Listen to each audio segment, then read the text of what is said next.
بانیان مجلس، حاضرین مجلس، سامعین مجلس اور ذاکرین مجلس کے تمام مرحومین کو، بالخصوص مختار احمد ابن حسن احمد کو اس مجلس اعزا کے ثواب میں شامل کرتے ہوئے بآواز بلند درود پڑھیں محمد و آل محمد پر۔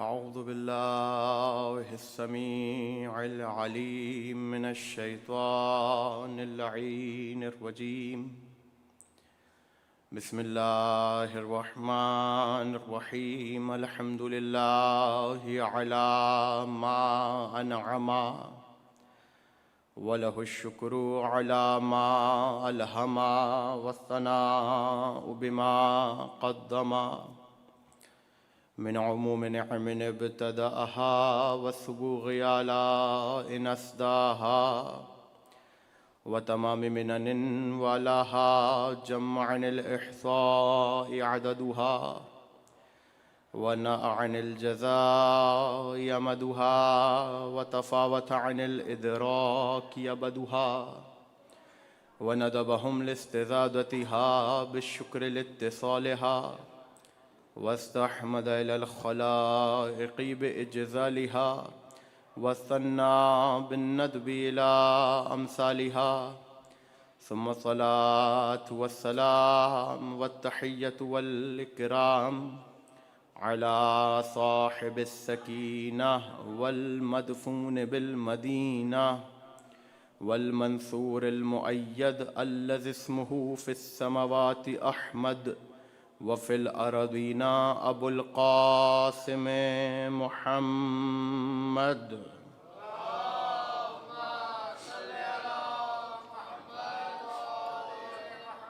وأهل بيته الطيبين الطاهرين المعصومين المظلومين المنتخبين المنتجبين، لا سيما حجة الله في أرضه وعين الله في خلقه ونور الله الذي يهتدي به المهتدون ويفرج به عن المؤمنين وغوث المستغيثين والملهوفين، أعني الإمام المهدي من آل ياسين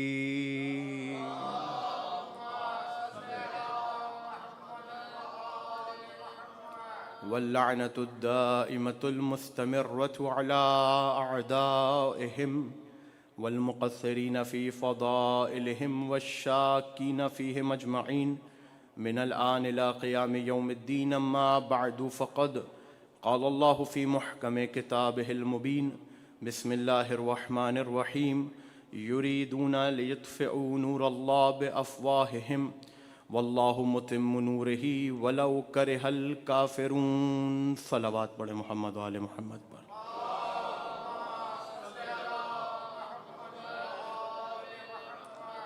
مجلس اعزا بمناسبت دخول حرم در شام، اس مجلس اعزا کے لیے جس آیہ وافی ہدایہ کو سرنامہ سخن قرار دیا، سورہ مبارکہ صف کی 8ویں آیت، کہ جس میں پروردگار عالم خاص طور پر ایک گروہ کی بات کرتا ہے، ایک گروپ کی بات کرتا ہے، اور ارشاد فرماتا ہے: یریدون لیطفئوا نور اللہ بافواہہم۔ ان لوگوں کا ارادہ یہ ہے کہ وہ اپنی پھونکوں سے خدا کے نور کو بجھا دیں۔ واللہ متم نورہ، خدا بھی اپنے نور کو تمام کرنے والا ہے۔ ولو کرہ الکافرون، چاہے کافر برا ہی کیوں نہ مانے۔ یعنی پہلی منزل تو پروردگار نے یہ بتا دی کہ ہم اپنے نور کو تمام کرنے والے ہیں، چاہے کافر برا ہی کیوں نہ مانے۔ جب خدا کو کافروں کے برا ماننے کی کوئی پرواہ نہیں ہے تو خدا کے بندوں کو کافروں کے برا ماننے کی پرواہ کیوں ہے؟ جب خدا کو پرواہ نہیں ہے تو میں پرواہ کیوں کروں؟ جب خدا کو لحاظ نہیں ہے تو میں لحاظ کیوں کروں؟ فرمایا یریدونا، وہ لوگ ارادہ کرتے ہیں۔ یہاں پر صرف یہ ترجمہ نہیں ہوگا کہ کرتے ہیں، بلکہ ساتھ میں یہ ترجمہ بھی ہوگا کہ کرتے رہیں گے۔ مضارع کا صیغہ ہے، حال اور استقبال دونوں کا ترجمہ ہوگا۔ یریدونا، وہ ارادہ کرتے ہیں اور کریں گے، کرتے رہیں گے۔ یعنی اس کا مطلب یہ نہیں ہے کہ یہ آیت جب نازل ہوئی تھی تبھی خدا کسی گروہ کی بات کر رہا ہے، نہیں، بلکہ جب جب قرآن زندہ رہے گا تب تب یہ آیت زندہ رہے گی، اور وہ گروہ بھی ہوگا جو اپنی پھونکوں سے خدا کے نور کو بجھانا چاہتا ہے۔ یعنی کسی ایک دور کی بات نہیں ہو رہی ہے، ہر دور کی بات ہو رہی ہے، ہر دور کی بات ہو رہی ہے۔ خدا کے نور کو بجھانا چاہتا ہے، کس سے؟ اپنی پھونکوں سے۔ کیا مطلب ہوا اپنی پھونکوں سے خدا کا نور؟ ایک شخص شدید گرمی میں سوا نیزے پر سورج نکلا ہوا ہو اور وہ سورج کو دیکھ کے پھونکے مار رہا ہو، تو آپ اس کو کیا کہیں گے؟ آپ جو کہیں گے وہ ممبر سے تو میں نہیں کہہ سکتا، لیکن کم سے کم دیوانہ تو کہیں گے، مجنون تو کہیں گے۔ جب وہ کہے گا کہ میں سورج کو بجھانا چاہ رہا ہوں تو مجنون کہیں گے پھونک سے سورج نہیں بجھا سکتے تو اپنی پھونکوں سے خدا کے نور کو کیا بجھاؤ گے؟ جب اپنی پھونک سے خدا کے مخلوق کے نور کو نہیں بجھا سکتے، اس کی روشنی کو کم نہیں کر سکتے، تو خدا کے نور کو کیسے بجھاؤ گے؟ یہاں پر پروردگار نے جو لفظ استعمال کیا واللہ متم نورہ، خدا اپنے نور کو تمام کرنے والا ہے۔ دیکھیں اس سے پہلے کہ میں اس لفظ پر آؤں، یہ بات اچھی طریقے سے سمجھ لیجئے، اور تمہید میں یہ بات آپ کے کام آئے گی آگے منزل تک پہنچنے میں، کہ پروردگار جو کہہ رہا ہے یریدون لیطفئوا نور اللہ بافواہہم، وہ لوگ یہ ارادہ کرتے ہیں کہ خدا کے نور کو اپنی پھونکوں سے بجھا دے۔ توجہ کیجئے گا، خدا کے نور کو اپنی پھونکوں سے بجھا دے، تو واقعاً کیا پھونکے مار رہے ہیں؟ کیا حقیقتاً پھونکے مار رہے ہیں؟ یہاں خدا نے استعارہ استعمال کیا۔ پھونکوں کا مطلب کیا ہے؟ یعنی وہ ایسے کار انجام دے رہے ہیں، ایسے کام انجام دے رہے ہیں، ایسے افعال انجام دے رہے ہیں کہ جو مترادف ہے اس کے کہ وہ خدا کے نور کو پھونکوں سے بجھانا چاہتے ہیں۔ یعنی خدا یہ بتانا چاہ رہا ہے کہ ان کے جو کام ہیں، ان کے جو کارہائے نجس ہیں اور خبث ہیں، ان کا تعلق اور ان کی نسبت بالکل ایسی ہی ہے، ان کی مثال بالکل ایسے ہی ہے جیسے نور کے سامنے پھونکے مارنا۔ یعنی اتنی بے اوقات اور اتنی بے حیثیت عمل وہ لوگ انجام دے رہے ہیں۔ واللہ متم نورہ، خدا اپنے نور کو تمام کرنے والا ہے۔ متم یعنی تمام کرنے والا۔ خدا جب یہ کہہ دے واللہ متم نورہ، اور یہاں متم کا لفظ آیا ہے کیونکہ پہلے مضارع کا صیغہ حال اور استقبال کی دلالت ہے، یہاں پر متم۔ متم کیا مطلب؟ کرنے والا ہے، یعنی کسی ایک دور میں نہیں کر رہا ہے، ہر دور میں کرنے والا ہے۔ کون؟ اللہ۔ لفظ آیا تمام۔ بس تمہید کا میرے پاس وقت نہیں ہے، میں بہت تیزی سے آگے بڑھ رہا ہوں اس لیے کہ مجھے منزل تک پہنچنا ہے۔ لفظ آیا تمام، تے میم میم۔ عربی زبان میں دو لفظ ہیں جو ہمارے یہاں اردو زبان میں مستعمل ہیں، بہت استعمال ہوتے ہیں، اگرچہ ان کا جو معنی ہے اردو زبان میں بہت قریب المعنی استعمال کیے جاتے ہیں، لیکن عربی میں فرق ہے۔ وہ دو لفظ کون سے؟ مکمل اور تمام۔ کام مکمل ہو گیا اور کام تمام ہو گیا۔ بہت توجہ کیجئے گا، نتیجہ عجیب و غریب آپ کے حوالے کروں گا۔ ایک لفظ ہے تے میم میم، ایک لفظ ہے کاف میم لام کملا۔ اس کے جتنے اس خاندان کے جتنے بھی الفاظ ہیں، کاف میم لام کمال مکمل اکمل، ان سب کا معنی کیا ہے اور تمام کا معنی کیا ہے؟ ہمارے یہاں قریب المعنی استعمال ہوتے ہیں، مکمل ہو گیا، تمام ہو گیا۔ عربی زبان میں فرق ہے اور بہت بنیادی فرق ہے۔ توجہ ہے آپ حضرات کی بیان فرماؤں۔ عجیب فرق ہے، جہاں پر کسی کام کی غرض پوری ہو جائے وہاں پہ لفظ آتا ہے کمال اور مکمل، اور جہاں پر کوئی چیز اپنی مقدار میں پوری ہو وہاں لفظ آتا ہے تمام۔ عدد میں پوری ہو، مقدار میں پوری ہو، وہاں لفظ آتا ہے تمام۔ مثال دوں آپ کو، امام باڑہ بنے، حسینیہ بنے، ٹھیک، حسینیہ منسوب ہی کس سے ہے؟ حسین اور ان کے خاندان سے۔ امام باڑہ منسوب ہی امام سے، امام بارگاہ منسوب ہی امام سے۔ امام بارگاہ بن جائے، ممبر تیار ہو جائے، شینشین بن جائے، سب کچھ ہو جائے، اور ایک سال ہو جائے اس امام بارگاہ سے یا اس حسینیہ سے علی کا ذکر ہی نہ ہو، تو امام بارگاہ تمام تو ہوا ہے، مکمل نہیں ہوا۔ اپنی مقدار میں تمام تو ہوا ہے، مکمل نہیں ہوا۔ مکمل تبھی ہوگا جب اس ممبر سے علی اور اولاد علی کا ذکر ہوگا۔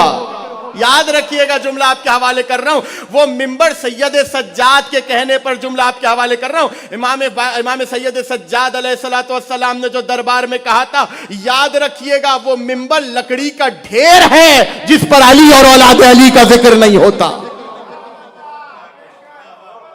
جس پر علی اور اولاد علی کا ذکر نہ ہو وہ ممبر نہیں ہے، ڈھیر ہے لکڑیوں کا وہ ممبر نہیں ہے، لکڑیوں کا ڈھیر ہے.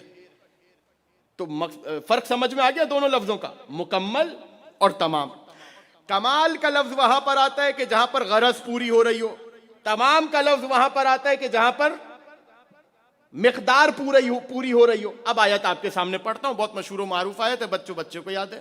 الیوم اکملت لکم دینکم واتممت علیکم نعمتی ورضیت لکم الاسلام دینا. اے میرے حبیب، آج ہم نے آپ کے لیے آپ کے دین کو تمام نہیں کیا، مکمل کیا.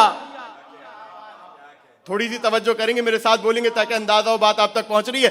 آج اللہ کہہ رہے ہیں الیوم اکملت، آج ہم نے تمہارے دین کو تمہارے لیے تمام نہیں کیا، مکمل کیا. کیا مطلب ہے؟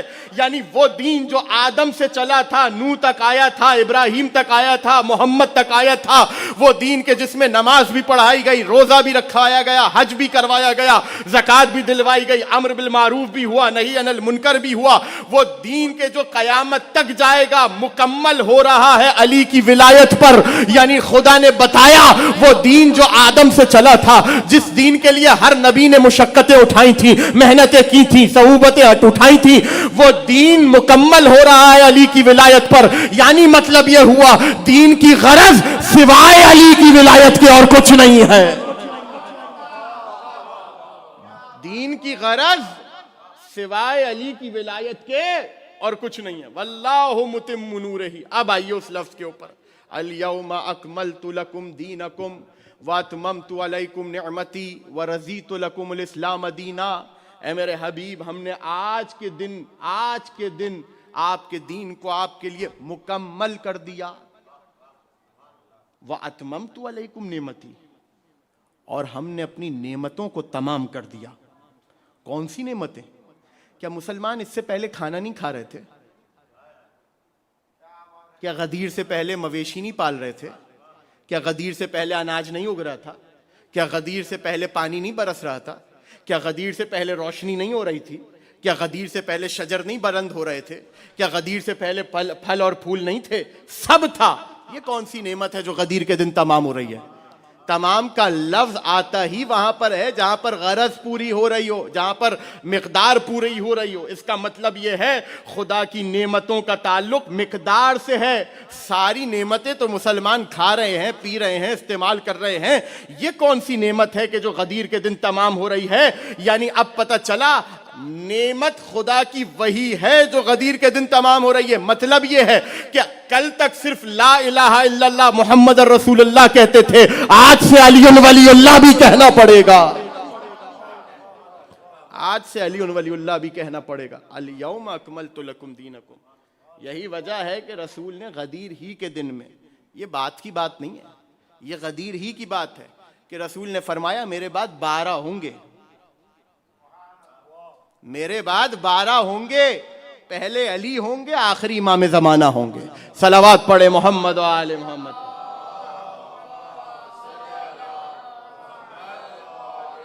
پہلے علی ہوں گے، آخری قائم ہوں گے، آخری مہدی ہوں گے، آخری حجت ابن حسن ہوں گے.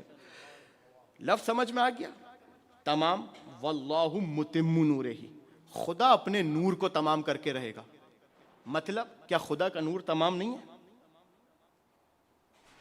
خدا کا نور تمام نہیں ہے. یعنی پروردگار ایک طرف دنیا کی سازش بتا رہا ہے اور ایک طرف اپنی تدبیر بتا رہا ہے.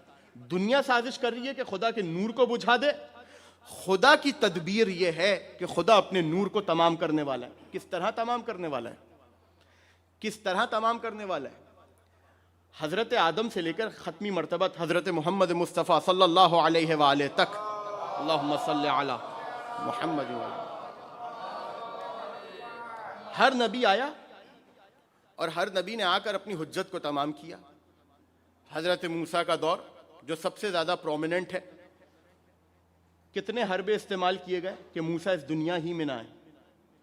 لیکن خدا جب اپنے نور کو تمام کرتا ہے تو فرعون ہی کے قصر میں پالا. میرے ساتھ رہیے گا. فرعون ہی کے قصر میں پالا کہ تو ہمارے نور کو بجھانا چاہتا ہے، تیرے ہی قصر میں پالوں گا اپنے نور کو. جناب موسیٰ اس دنیا میں آ گئے، پروان چڑھے، بڑے ہو گئے. کتنی کوشش کی گئی جناب موسیٰ کو قتل کرنے کی، کر پائے؟ نہیں کر پائے۔ نتیجہ کیا ہوا؟ خدا اپنے نور کو تمام کر کے رہا۔ ابراہیم کو ختم کرنے کی کتنی کوشش کی، نتیجہ کیا ہوا؟ خدا اپنے نور کو تمام کر کے رہا۔ رسول خدا کے اس دنیا میں آنے سے پہلے یہ بات سابقہ کتابوں سے ثابت تھی کہ رسول خدا کو اس دنیا میں آنا ہے، آخری نبی کو بنی ہاشم ہی کی نسل سے اس دنیا میں آنا ہے۔ تو کیا ہوا؟ حربے استعمال کیے گئے کہ کسی طرح رسول کو قتل کر دیں، بچوں کو قتل کروایا جا رہا ہے، لیکن خدا اس نور کو تمام کرنے والا تھا۔ بات سمجھ میں آ گئی؟ اس طرح خدا اپنے نور کو تمام کرتا ہے۔ غیبت مہدی کا مطلب یہ نہیں ہے خدا نہ خواستہ کہ امام ڈرے ہوئے ہیں، توجہ کیجئے گا۔ غیبت مہدی کا مطلب یہ ہے کہ خدا نے اپنے نور کو چھپا کر رکھا ہے تاکہ محفوظ کر سکے۔ کچھ کہنا چاہ رہا ہوں، خدا نے اس لیے تو امام زمانہ علیہ السلام کا لقب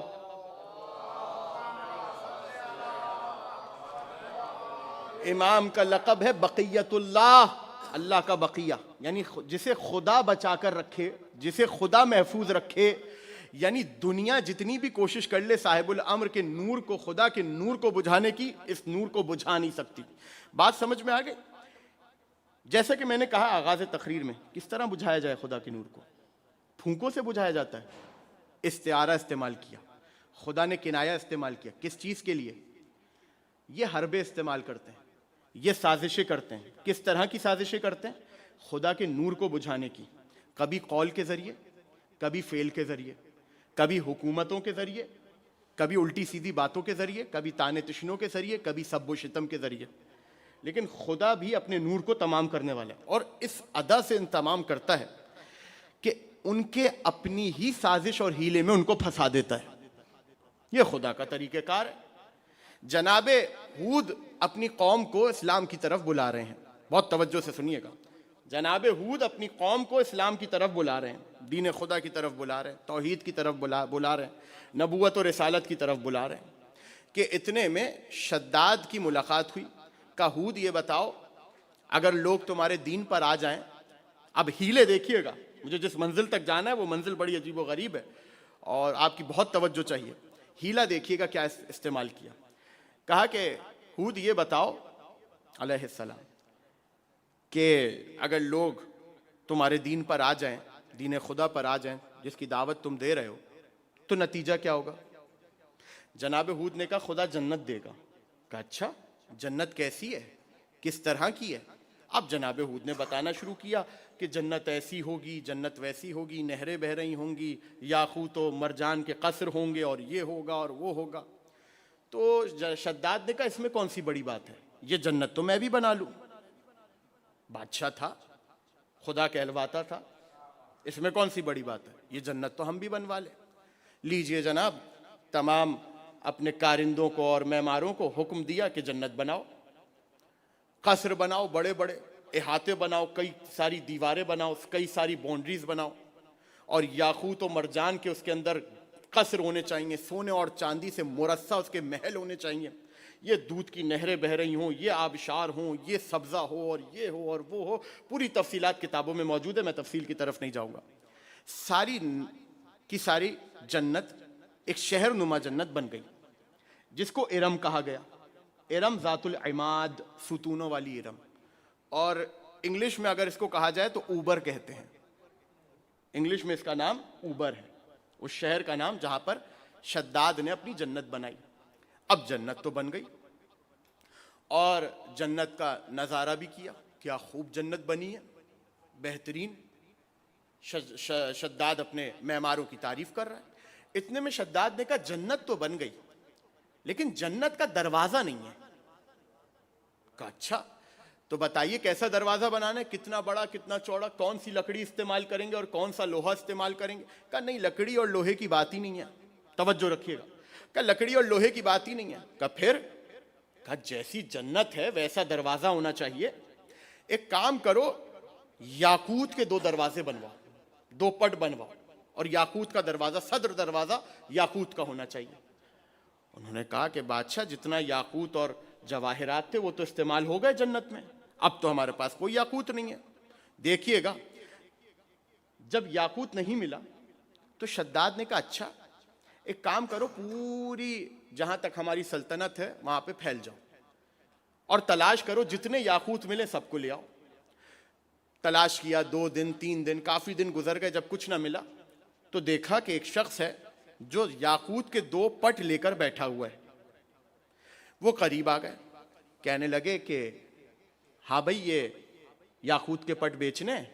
اس نے کہا رکھے ہی اس لیے تاکہ بیچوں۔ تو کتنے کے بیچو گے، کیا قیمت ہے؟ اس نے کہا یہ بتاؤ چاہیے کس کو ہے؟ میرے ساتھ رہیے گا، اگر ایک لفظ بھی آپ نے چھوڑا تو پوری تمہید اور منزل سے رہ جائیں گے۔ یہ بتاؤ کہ چاہیے کسے؟ اس نے کہا اس سے تمہیں مطلب؟ کا مطلب تو ہے۔ کا کیوں؟ کا غلام رکھتے ہو چہرے سے، تمہاری اوقات ہی نہیں کیسے خرید سکو؟ غلام لگتے ہو، تمہاری تو اوقات نہیں ہے کیسے خریدو؟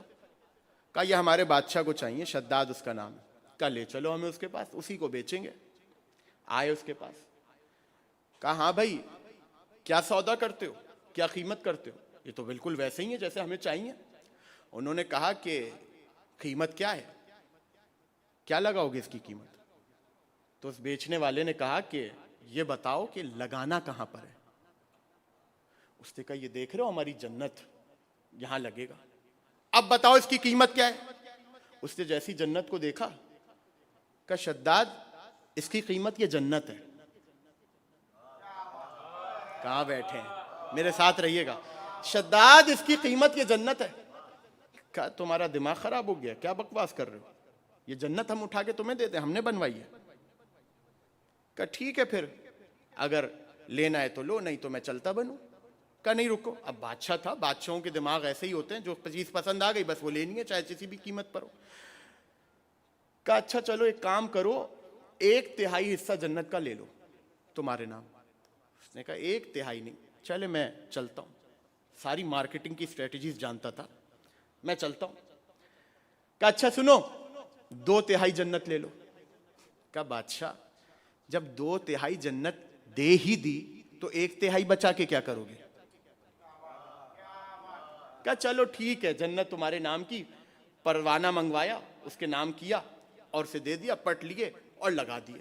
اب شداد نے اپنی پوری رعایا میں اعلان کیا، اب مکر دیکھیے گا، نور خدا کو بجھانے کا طریقہ دیکھیے گا۔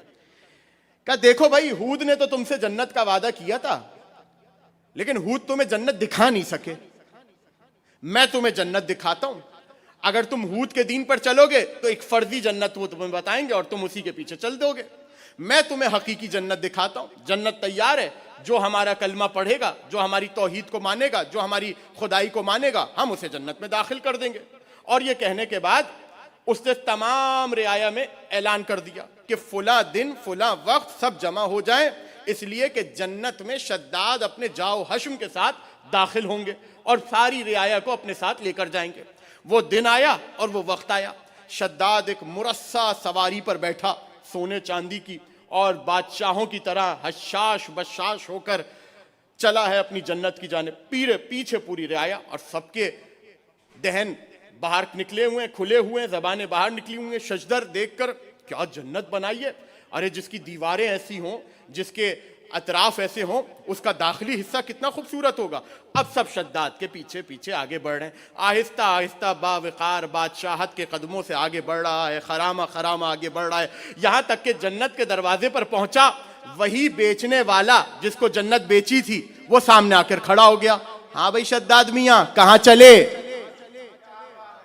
کہاں چلے؟ کہ اپنی جنت میں جا رہا ہوں۔ کہ کون سی جنت، کون سی جنت؟ کہ میں نے بنائی ہے۔ اس بیچنے والے نے پروانہ دکھایا، کہ یہ دیکھ پروانہ تو نے میرے نام کر دی ہے۔ اب جیسے یہ سنا وہیں خدا نے عذاب بھیجا اور شداد وہیں مر گیا۔ آپ نے کہا مولانا اس کا تقریر سے کیا تعلق؟ اسٹریٹجی کی تھی، سازش کی تھی کہ خدا کے نور کو بجھائے، اس حربے کے ساتھ اپنی ہی بنائی ہوئی جنت میں داخل نہ ہو سکا۔ جس پر محنت لگائی تھی، جملہ آپ کے حوالے کر رہا ہوں ضائع نہ ہونے دیجیے گا، جس پر محنت لگائی تھی، کام کیا تھا، محل بنائے تھے، قصر بنائے تھے، باغات بنائے تھے, دیواریں بنائی تھیں, دروازے بنائے تھے, اسی جنت میں اپنی بنائی ہوئی جنت میں داخل نہ ہو سکا. کچھ سمجھ میں آیا؟ ضروری نہیں کہ انسان اپنی جنت بنا لے تو اس میں داخل بھی ہوا جا سکے. پروانہ تھا اس کے پاس جس کا نام تھا جبریل, اللہ نے اسے انسانی شکل میں بھیجا تھا تاکہ شداد کی جنت کو اپنے نام پر کروا لے. اب سمجھ میں آیا؟ جنت بنانا بڑی بات نہیں ہے, جنت میں داخل ہونا کمال ہے. نمازیں پڑھ کر, روزے رکھ کر, حج کر کے, عبادتیں کر کے جنت تو بنا لو گے, جب تک ولایت علی کا پروانہ نہیں ہوگا جنت میں داخل نہیں ہو سکتے. جب تک ولایت علی کا پروانہ نہ ہو, جب تک علی کی ولایت کی اجازت نہ ہو, جنت میں داخل نہیں ہو سکتے. مکر دیکھا, فریب دیکھا, منزل سے قریب ہو رہا ہوں. مکر دیکھا, فریب دیکھا آپ نے. حوت تو تمہیں نہیں دکھا سکے جنت, میں دکھاتا ہوں. کیا ہوا؟ اپنے ہی مکر میں گرفتار ہوا, اپنے ہی فریب میں گرفتار ہوا, ہلاک ہو گیا. کچھ سمجھ میں آیا؟ بڑے بڑے بادشاہوں کو خدا نے انہی کے مکر میں گرفتار کر کے مارا ہے. بس آ گیا میں منزل کی طرف. بڑے بڑے بادشاہوں کو انہی کے مکر اور فریب میں گرفتار کر کے خدا نے مارا ہے. وہ یہ سمجھ رہا تھا کہ تخت پر بیٹھے گا, آل رسول کو نگر نگر پھرائے گا, قریہ قریہ پھرائے گا, تو آل رسول کو نعوذ باللہ رسوا کرے گا, حجت خدا کو نعوذ باللہ العیاذ باللہ رسوا کرے گا. لیکن پروردگار نے تدبیر ہی ایسے کی کہ جن رؤسا کو بلایا ہوا تھا, جن عمرا کو بلایا ہوا تھا, جن حاکموں کو بلایا ہوا تھا, جن وزراء کو بلایا ہوا تھا کہ اہل بیت کا حال انہیں دکھائیں, اسی کے دربار میں اہل بیت نے اسے بھی ذلیل کیا, اس کی حکومت کو بھی ذلیل کیا. سید سجاد نے اسے بھی ذلیل کیا, اس کی حکومت کو بھی. اس طرح خدا اپنے نور کو تمام کرتا ہے. خدا اس طرح اپنے نور کو تمام کرتا ہے. کیوں بلائے تھے عمرا؟ روم کے, روس کے عمرا بلائے تھے, وزراء بلائے تھے, نگر نگر. آپ جانتے ہیں, اگرچہ مصائب کا پہلو ہے لیکن فضائل کے باب میں آپ کے حوالے کر رہا ہوں. کربلا سے کوفہ اور کوفہ سے شام ایک سیدھا راستہ بھی جاتا ہے, لیکن اس نے جان بوجھ کر اہل بیت کو تمام منزلوں سے, موصل وغیرہ سے ہوتے ہوئے, اسقلان سے ہوتے ہوئے شام میں بلایا اہل بیت کے اس قافلے کو. کیوں؟ تاکہ ہر نگر, ہر قریے میں, توجہ کیجیے گا, ہر نگر اور ہر قریے میں یہ بات ہو جائے کہ جو یزید کی بغاوت کرے گا اس کے ساتھ یہ انجام ہوگا. لیکن آپ جانتے ہیں تاریخی حقائق کے مطابق خدا نے اسے اسی کے سازش اور ہیلے میں کس طرح پھنسایا. اگر آپ اجازت دیں 5 منٹ, یہ تمہیدی بحث ہے لیکن اس سینیریو کو سمجھنے کے لیے بہت ضروری ہے. اجازت ہے؟ جوان خاص طور پہ میرے ساتھ رہیے گا, بزرگوں سے میرا خطاب ہوتا ہی نہیں ہے, جن سے سیکھا جاتا ہے انہیں سکھایا نہیں جاتا. بہت توجہ کیجیے گا. اس نے یہ تدبیر اس لیے کی, سازش اس لیے کی کہ اہل بیت کو نعوذ باللہ دکھائے کہ جس نے یزید کی خلافت کو قبول نہیں کیا ان کے ساتھ یہ ہوا. تدبیر یہ کی تھی اس نے, سازش یہ کی تھی کہ کربلا میں اپنے رپورٹرز کو بھیجا تھا. خارجی کسی بھی رپورٹر, راوی, ناقل کو اجازت نہیں تھی کہ کربلا میں داخل ہو یا یزید کی کسی بات کو وہ نقل کرے یا لشکر کی کسی بات کو نقل کرے. کیوں؟ تاکہ وہی لکھوائے جو لکھوانا چاہتا ہے, وہی لکھوائے. کربلا میں امام شہید ہوئے. اب کیسے پتا چلے کہ کس طرح شہید ہوئے اور کون شہید ہوا؟ جہاں سے یہ قافلہ گزر رہا تھا, تاریخ اٹھا کے دیکھیے, اکثر لوگ جو گاؤں دیہات جہاں جہاں سے یہ قافلہ مضافات سے, اطراف سے گزرا, وہاں کے لوگوں کو یہ بات معلوم ہی نہیں تھی کہ رسول کے نواسے کو قتل کر دیا گیا. یا بہت سے ایسے گاؤں تھے کہ جنہیں یہ بھی نہیں معلوم تھا کہ حسین ابن علی ہیں کون. وہ ابھی تک اسی کلیے پر اور اسی قاعدے پر چل رہے تھے کہ جو حاکم وقت ہے وہی خدا کی طرف سے امام بھی ہے, خلیفہ بھی ہے. جب یہ قافلہ جگہ جگہ سے گزرا ہے, منزل با منزل گزرا ہے, تو لوگوں نے سوال کیا. جب ان چہروں, دیکھیں چہرہ جو ہوتا ہے نا انسان کا, وہ بتا دیتا ہے ساری کہانی. جب انہوں نے چہروں کو دیکھا, انہوں نے کہا یہ عام قیدی نہیں لگ رہے, اس قافلے میں جوان بھی ہے, اس قافلے میں خواتین بھی ہیں, اس قافلے میں بچے بھی ہیں. کوئی تو ایسی بات ہے. تشویش جب لوگوں کے اندر پیدا ہوئی, انہوں نے آ کر انہی قافلے کی خواتین سے اور بچوں سے سوال کیے, تم کون ہو؟ بتایا کہ ہم خاندان رسالت کے افراد ہیں. تمہیں یہاں کیوں لایا گیا؟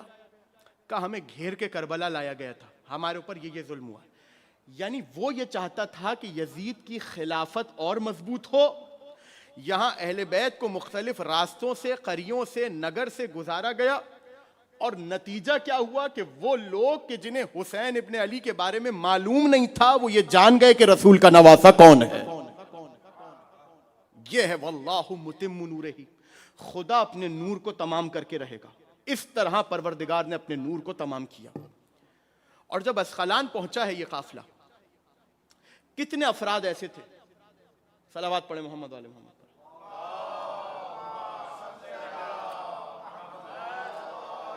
کتنے افراد رستے میں ملے کہ جن کو امام سجاد علیہ السلام نے دلیلوں سے اور قرآن کی آیتوں سے قائل کیا. انہوں نے اپنا جرم قبول کیا اور امام کے ہاتھ پر بیعت کی, اور اس امام کے ہاتھ پر بیعت کی, اور پھر اس کے بعد قتل ہو گئے. کس طرح قتل ہو گئے؟ ان سے برداشت ہی نہ ہوا کہ اہل بیت کو اس حال میں لایا جا رہا ہے. انہوں نے تلواریں نکالی, فوج یزید کے جو سپاہی تھے ان کے اوپر حملہ کیا, اور نتیجے میں قتل ہو گئے. یعنی اس طرح حسین ابن علی کی شہادت نشر ہوئی ہے ہر جگہ. وہ چاہ رہا تھا کہ قتل حسین کو بغاوت کا معاملہ کہہ کر دبا دے. پروردگار کا ارادہ یہ تھا کہ حسین نے میرا دین بچایا ہے, میں حسین کو بچاؤں گا. حسین نے میرے ذکر کو بچایا, میں حسین ابن علی کے ذکر کو بچاؤں گا. وہ یہ سمجھ رہا تھا. دیکھیں, ہاتھوں میں ہتھکڑیاں ہیں بظاہر, پیروں میں بیڑیاں ہیں, رسن ہے. یاد رکھیے گا, ایک جملہ آپ کے حوالے کر رہا ہوں, اور یہ عقیدے کا جملہ ہے, اسے اپنے عقیدوں میں باندھ لیں. امام کے ہاتھوں میں رسی اگر ہے اور بیڑی ہے, دنیا بیڑیاں ڈلنے کے بعد مجبور ہوتی ہے, امام رسن بستہ ہونے کے بعد بھی مجبور نہیں ہوتا. امام رسن بستہ ہونے کے بعد بھی مجبور نہیں ہوتا. یہی وجہ ہے مصائب و آلام اور صعوبتیں جو امام نے سہیں وہ اپنی جگہ, لیکن راہ بھر میں جہاں کہیں بھی حسین ابن علی اور ان کی اولاد کے ذکر کے دفاع کی بات آئی, امام سجاد علیہ السلام نے اس کام کو انجام دیا. یہ ہے حریت امامت, یہ ہے حریت امامت. امام پابند نہیں ہوتا. ہاں, امر الہی تھا یہ مصائب اٹھانے ہیں دین بچانے کے لیے, امام نے وہ مصیبتوں کو اٹھایا, لیکن امر الہی کو بھی پہنچایا. یزید امام کے ہاتھ باندھ سکتا ہے, عزم امامت کو قید نہیں کر سکتا. عزم امام کبھی قید نہیں ہو سکتا, عزم امامت کبھی مجبور نہیں کیا جا سکتا. یاد رکھیے گا, جملہ آپ کے حوالے کر رہا ہوں, امام کے عزائم اور امام کے ہاتھ اسی طرح آزاد ہیں جس طرح خدا کے ہاتھ آزاد ہیں. امام کے ہاتھ اسی طرح آزاد ہیں جس طرح خدا کے ہاتھ آزاد ہیں. امام کے عزائم اور امامت کے عزائم اسی طرح آزاد ہیں.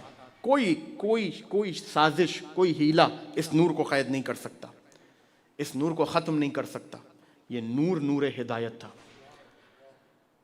بات واضح ہو گئی انشاءاللہ.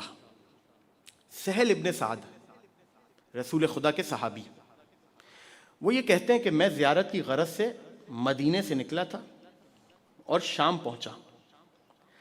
جب شام میں پہنچا ہوں تو میں نے دیکھا کہ عجیب منظر ہے. پورا شہر سجا ہوا ہے, لوگ بہترین لباس کے ساتھ اپنے گھر سے باہر ہیں, فاخرانہ لباس کے ساتھ. چاروں طرف خوشی کا ماحول ہے, میکدوں کو کھول دیا گیا ہے. لوگ عجیب و غریب سرور و مسرت کے عالم میں ہیں. کہتا ہے میں کسی دو لوگ آپس میں گفتگو کر رہے تھے, میں ان کے پاس گیا اور میں نے ان سے آ کے کہا کہ یہ بتاؤ کیا آج اس شہر میں کوئی عید کا دن ہے, کوئی تہوار ہے, کوئی خوشی ہے؟ کہا شہر میں, لگتا ہے تم شہر میں نئے ہو. اس نے کہا میں زیارت کی غرض سے جا رہا تھا تو میں یہاں رک گیا. یہ حالت دیکھا تو میں نے کہا پوچھو کیا عالم ہے؟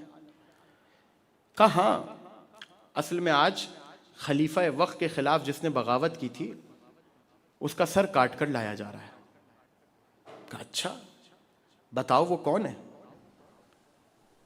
کہا اس کا نام حسین ہے.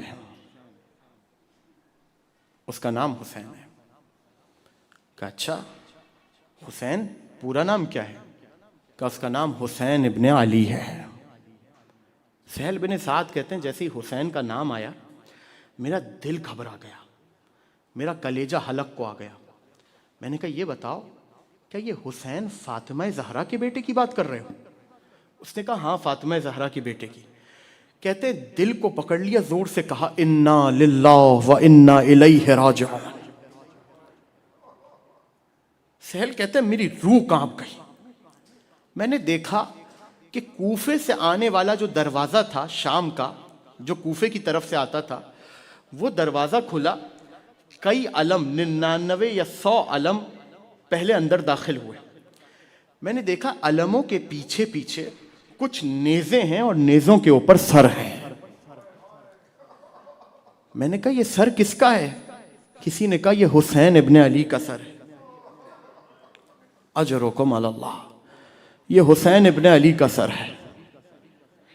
سہل کہتے ہیں جیسے ہی حسین کے سر کو دیکھا، روایت کا جملہ ہے لطم علی وجہہ، سہل بن سعد نے اپنے چہرے پر ماتم کرنا شروع کیا، آواز دینا شروع کی، واہ محمدہ واہ علیہ واہ حمزہ واہ جعفرہ. ایک مرتبہ سہل کہتے ہیں اب حسین کا سر آگے آگے تھا، اس کے پیچھے ایک اور نیزہ بردار تھا، اس کے ہاتھ میں عباس ابن علی کا سر تھا. جب سارے سر آ گئے نا شام میں، کہتے ہیں کیا اب یہ قافلہ رک گیا؟ ایک مرتبہ شادیانے بجنا شروع ہوئے، ڈھول تاشے بجنا شروع ہوئے. سہل بن سعد کہتے ہیں کہ جیسے ہی ڈھولوں کی آواز آئی، ایک مرتبہ میری نگاہ دروازے پر پڑی. میں نے دیکھا بے کجاوا اونٹوں پر کچھ بیبیاں ہیں جو قیدی بنا کر لائی جا رہی ہیں. سہل بن سعد کہتا ہے میرا کلیجہ منہ کو آ گیا. میں نے کہا یہ کون بیبیاں ہیں؟ کسی نے کہا یہ علی و بطول کی بیٹیاں ہیں. بس سہل کہتا ہے میں نے یہ جیسے ہی سنا، میں قافلے کے قریب گیا. سید سجاد ہاتھوں میں ہتھکڑیاں ہیں، پیروں میں بیڑیاں ہیں، کمر میں لنگر ہے، گلے میں خاردار توق ہے. ایک مرتبہ جیسے ہی میں امام کے پاس آیا، امام کو میں نے سلام کیا. امام نے میری طرف دیکھا اور دیکھ کر کہا سہل اس پورے رستے میں ہمیں لوگوں نے دشنام کیا ہے، یہ تو ہمیں سلام کر رہا ہے، تو صحابی رسول ہے. آقا مجھے معلوم نہ تھا کہ اتنی بڑی افتاد آل محمد پر ٹوٹ پڑی. آقا میرے لائق کوئی خدمت ہو تو بیان فرمائیے، مولا مجھے حکم فرمائیے. ایک مرتبہ کہتے ہیں کہ سید سجاد نے کہا سہل یہ پیچھے دیکھ رہے ہو، یہ محمد کی نواسیوں کا ہجوم ہے.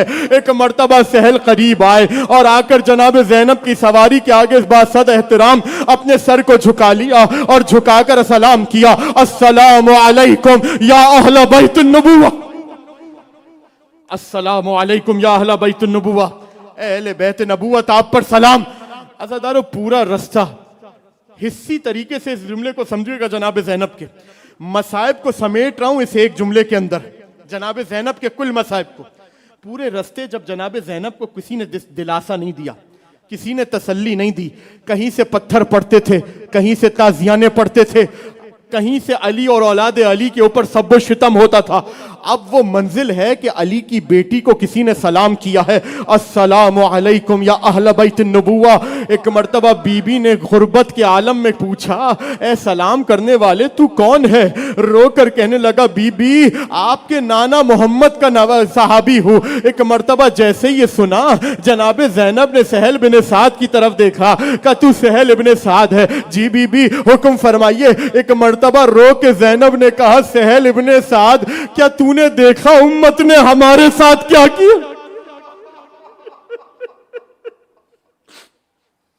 سہل ابن سعد کیا تو نے دیکھا کہ امت نے ہمارے ساتھ کیا کیا؟ سہل کہتے ہیں بی بی کوئی حکم ہو تو بتائیے، میں آپ کی اطاعت کرنا چاہتا ہوں، میں معافی چاہتا ہوں کہ مجھے خبر نہ تھی ورنہ حسین کے ہاتھوں پر اپنی جان کو قربان کر دیتا. ایک مرتبہ بی بی نے کہا سہل تو پوچھتا ہے تو میں تجھے بتاتی ہوں، یہ نیزہ بردار جتنے کھڑے ہیں نا ان سے کہہ دو کہ نیزوں کو لے کر آگے بڑھ جائیں. لوگ ان نیزوں کے بہانے علی و بطول کی بیٹیوں کا تماشا. اجرکم علی اللہ، اجرکم علی صاحب الزمان. آزادارو نیزوں کو آگے بڑھا دیا گیا. نیزوں کی ترتیب جانتے ہیں کیا تھی؟ نیزوں کی ترتیب یہ تھی کہ آگے حسین کا سر تھا، پیچھے عباس ابن علی کا سر تھا، اس کے پیچھے علی اکبر کا سر تھا. مجھے معاف کیجئے گا عزادارو، روایت کے سخت جملے ہیں، میں سارے جملے آپ کے حوالے نہیں کر سکتا اس لیے کہ کلیجے میں اتنی طاقت نہیں ہے. ہر بیوی کے ساتھ اس کے رفیق کا، اس کے بھائی کا، اس کے شوہر کا، اس کے بھائی کا اور بیٹوں کے سر کو رکھا گیا۔ حسین کا سر زینب کی سواری کے ساتھ تھا، عباس کا سر ام کلثوم کی سواری کے ساتھ تھا، ام لیلہ کی سواری کے ساتھ علی اکبر کا سر تھا۔ آج شب جمعہ ہے نا عزادارو، ایک جملہ شہزادے کے حال کا سن لو۔ علی اکبر کا سر ام لیلہ کی سواری کے ساتھ تھا۔ روایتیں کہتی ہیں کہ کربلا سے کوفہ اور کوفہ سے شام حسین ابن علی کا سر علی اکبر کے سر کی طرف رہتا تھا۔ جہاں اکبر کا سر ہوتا تھا حسین کا سر وہیں ہوتا تھا، یا رخ کر لیتا تھا علی اکبر کے سر کا۔ کیوں؟ شبیہ رسول ہیں، علی اکبر شبیہ رسول ہے۔ حسین کربلا سے کوفہ، کوفے سے شام، نیزے پر علی اکبر کی زیارت کرتے آ رہے تھے۔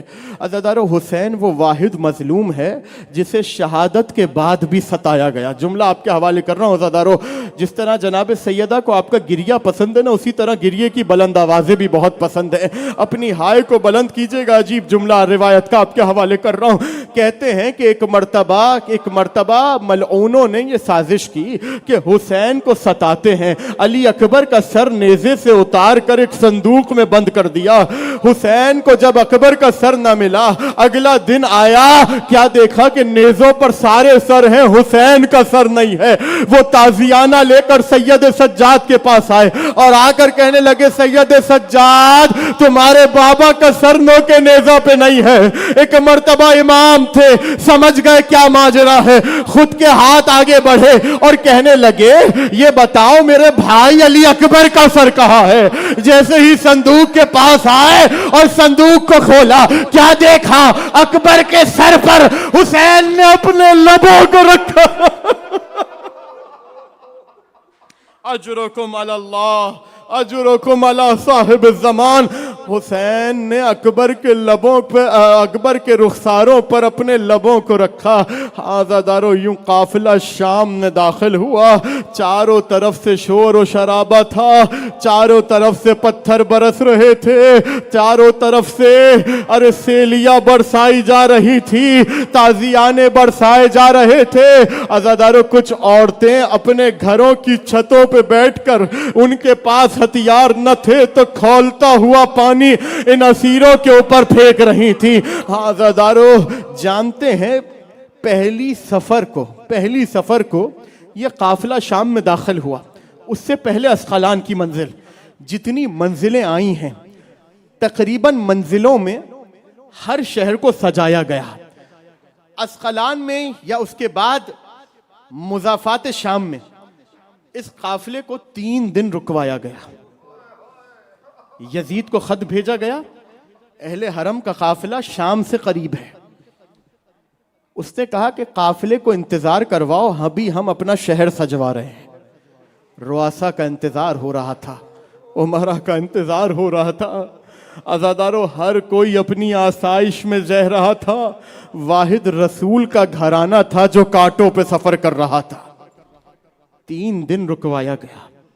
جب قافلہ شام میں داخل ہوا ہے نا عزادارو، آخری جملہ ہے، آپ جیسے دل چاہے پرسہ دے لیجئے گا، آخری جملہ ہے عزادارو۔ جب یہ قافلہ شام میں داخل ہوا، اگر چوٹ لگے دل پر تو مجھے معاف کیجئے گا، علامہ عباس عزیزی نے اس روایت کو اپنی کتاب میں لکھا۔ وہ لکھتے ہیں جب یہ قافلہ شام میں، جب بھی کوئی قافلہ شام میں قیدیوں کا لایا جاتا تھا، دستور تھا، خدا کرے کہ مجھے اوریاں لفظ استعمال کرنے کی ضرورت نہ پڑے، نہ میں عادی ہوں نہ ہی بیان کرنے کا قائل ہوں اوریاں الفاظ میں ان بیبیوں کے مصائب کو، جہاں تک روایت کو سمجھا سکا روایت سمجھا دوں گا۔ جب بھی کوئی قیدی شام لایا جاتا تھا نا، عام طور پر ان قیدیوں کو دارالعمارہ کے باہر ایک چبوترا تھا، اس چبوترے کے سامنے ایک مسجد تھی، اس چبوترے پہ لا کر ان قیدیوں کو بٹھایا جاتا تھا۔ حسب دستور نمازی جب نماز پڑھ کر باہر آتے تھے، بغرض غلامی اور کنیزی قیدیوں کو دیکھتے تھے اور ان کی قیمتیں لگاتے تھے۔ جس کو سمجھ میں آ جائے عزادارو، کسی جملے کا انتظار نہ کرنا اپنے سیروں پہ ہاتھ مارنے کے لیے، آخری جملہ ہے، ختم ہو رہی ہے تقریر۔ ایک مرتبہ جب یہ قافلے کو لایا گیا، آل رسول کے قافلے کو اور خاندان کو لایا گیا، عزادارو اسی مسجد کے سامنے اسی چبوترے پر علی و بطول کی بیٹیوں کو بٹھایا گیا۔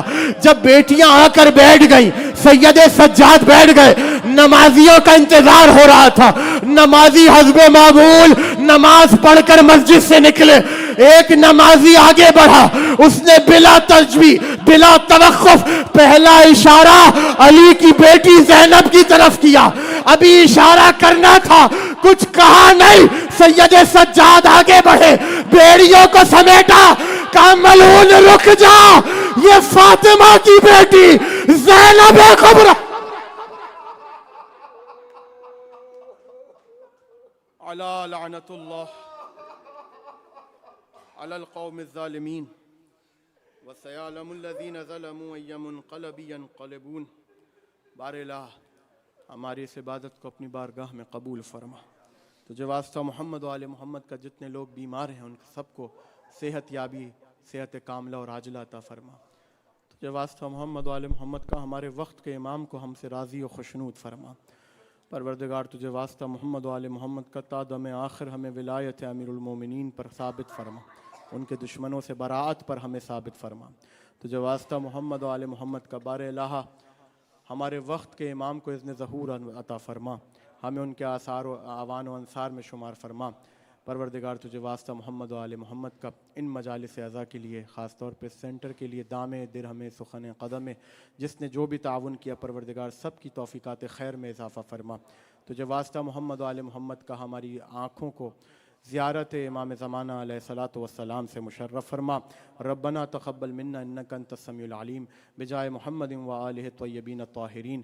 اللہم ارزقنا فی الدنیا زیارت الحسین وفی الآخرۃ شفاعت الحسین۔